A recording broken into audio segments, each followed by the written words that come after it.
ચમલી અને છમલી. ચમલી અને છમલી બે જુડવા બહેનો હતી. એક દિવસ ચમલી મફલર ગૂંથી રહી હતી. છમલી બોલી, હું તારા કરતાં પણ સારું ગૂંથી શકું છું. ચમલી ગુસ્સે થઈ ગઈ.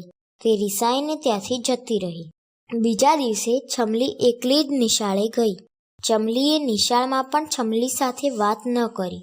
છમલી વિચારવા લાગી કે તે ચમલીને કેવી રીતે મનાવે. ચમલી ઝાડની ડાળી પર ઉદાસ બેઠી હતી. છમલીએ લાકડીઓને જોડીને એક સીડી બનાવી. છમલી સીડીને ખેંચીને ઝાડની પાસે જવા લાગી. છમલી સીડી મૂકીને એક ઝાડ પર ચડી ગઈ. છમલી અને તેના ભાઈએ સીડીને ઉપર ખેંચી લીધી. બંને એ સાથે મળીને બંને ઝાડની ડાળીની વચ્ચે સીડીનો પુલ બનાવી દીધો. ચમલીને પુલ ખૂબ જ ગમ્યો. છમલી બોલી, અમે આ પુલ તારા માટે જ બનાવ્યો છે.